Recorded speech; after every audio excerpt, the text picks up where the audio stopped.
Alright, so it's Friday, May 9th. We're in the lesson quarterly Allusions, Images, and Symbols, How to Study Bible Prophecy.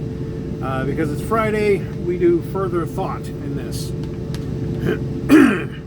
The scriptures make it clear that Christ is the only one worthy to secure our salvation. His life was the only sinless human life, the only example of a life that rendered perfect satisfaction to the glory of the Father. He is the spotless Lamb of God, and now he stands at the head of the human race as our eternal security. At the same time, he took our guilt on himself, satisfying the judgment that is God's response to wickedness. As John witnesses the incredible scene of heavenly beings gathered on God's throne, he is told to stop weeping because the Lion of the tribe of Judah has prevailed.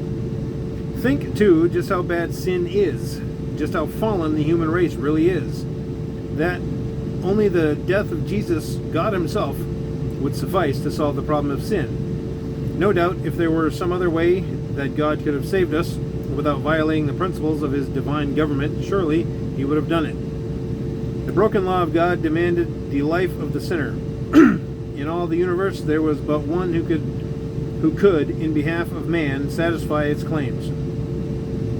Since the divine law is as sacred as God himself, only one equal with God, could make atonement for its transgression. None but Christ could redeem the fallen man from the curse of the law, bringing him again into harmony with heaven. Christ would take upon himself the guilt and shame of sin so offensive to a holy God that it must separate the Father and his Son. Christ would reach to the depths of misery to rescue the ruined race. That was a quote from the book Patriarchs and Prophets, page 17. And if you would like that book, contact your local Seventh-day Adventist church. They will tell you how to get one. All right, discussion questions, and these are like classroom discussion questions. John sees the Lamb enter the throne room looking as though he had been slain. Revelation 13:8. Oh no, wait. Sorry, that was a period there. Let me start over. John sees the Lamb enter the throne room looking as though he had been slain. Revelation 13:8 informs us that Jesus has been slain since the foundation of the world. What can we learn about God through the fact that the plan of salvation was already in place before we needed it? That he has contingency plans.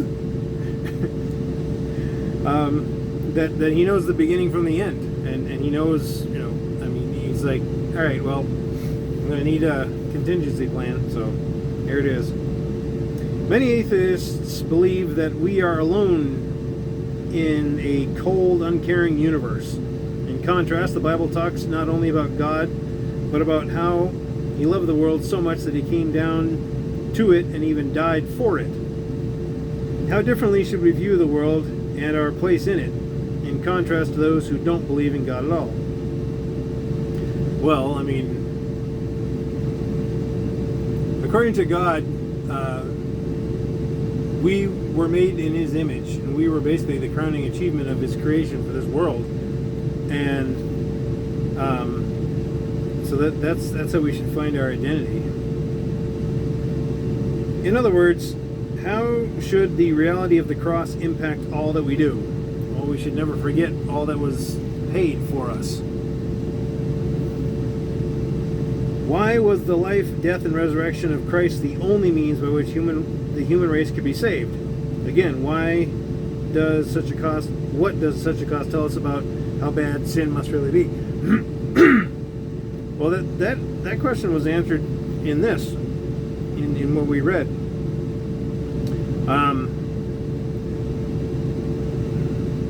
God set down the rules, and transgressing them means death, and the only way to get us out from under the punishment of the law is to take the punishment on himself, which is what he did. And he did that so that we could spend eternity in heaven.